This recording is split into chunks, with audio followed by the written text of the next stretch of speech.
Delicious. So delicious. All right, welcome back. So I got my guitar here. We're going to keep talking. I'm going to figure out a couple riffs from this song. I'm going to need a pick here.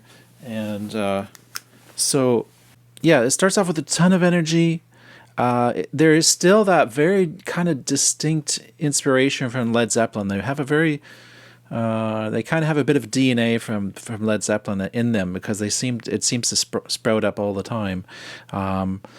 This band is loud is better. I don't know if you noticed, I was like, I got to crank this louder. I got to hear this louder in my headphones. I really wanted to enjoy it loud. That's the kind of music it is.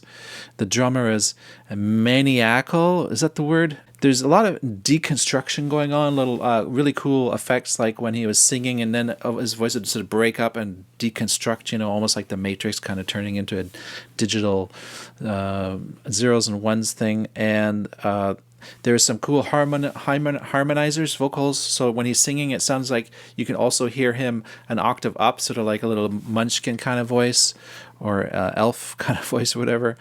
There's some cool sax solos. And for me, you know, the sax solo, when it's coming like that, it's very jazz inspired because a lot of the traditional or old jazz, I mean, they were just going wild on those instruments. The saxophone, you know, and I think that this is bringing back that jazz vibe, that sort of that just sort of like no constrictions. That's what I love about jazz too. I was in a jazz fusion band for a few years, and it's all about there's no rules.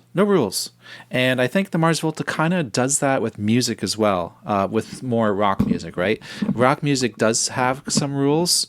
You know, even a band like Led Zeppelin has kind of rules to their sound, or even some progressive rock bands kind of have a sort of sense of rules. But I like the way the Mars Volta are sort of like just abandon that. They're just a little more off the rails. They're a little more wild.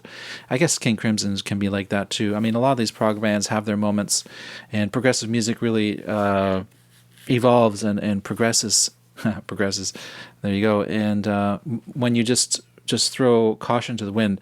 So this song, it got darker as it went along.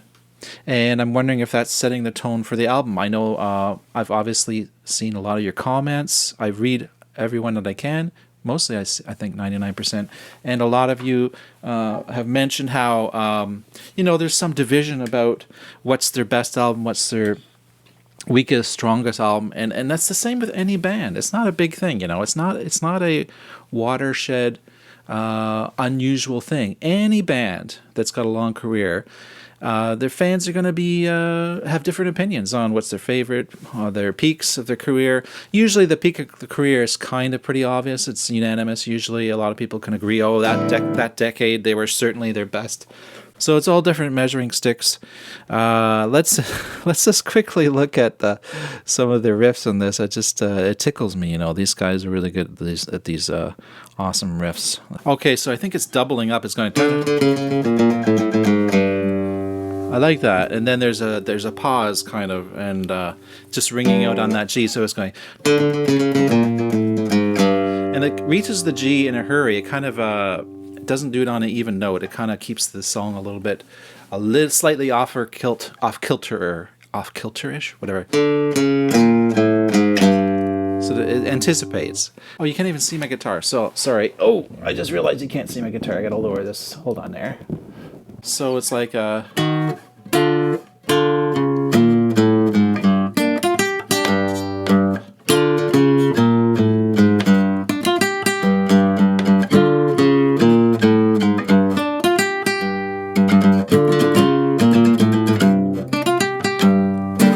that's a G minor, by the way. There's this one part. What's on A? The bass sounds so sick, so good.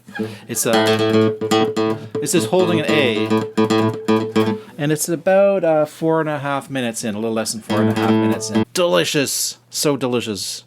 And then there's this neat part still in that A. That's a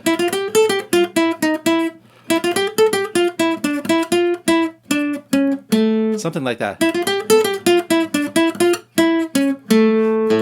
The A is ringing away. I wonder if they give the music to the artist and then they make the art for the album cover, sort of as it is inspired by the music.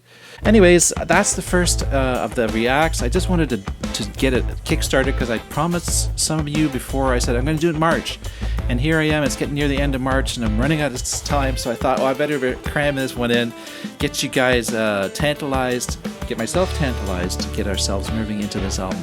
So that's it, spiraling out until the next react to progressive rock and all that stuff. Talk to you later. Bye.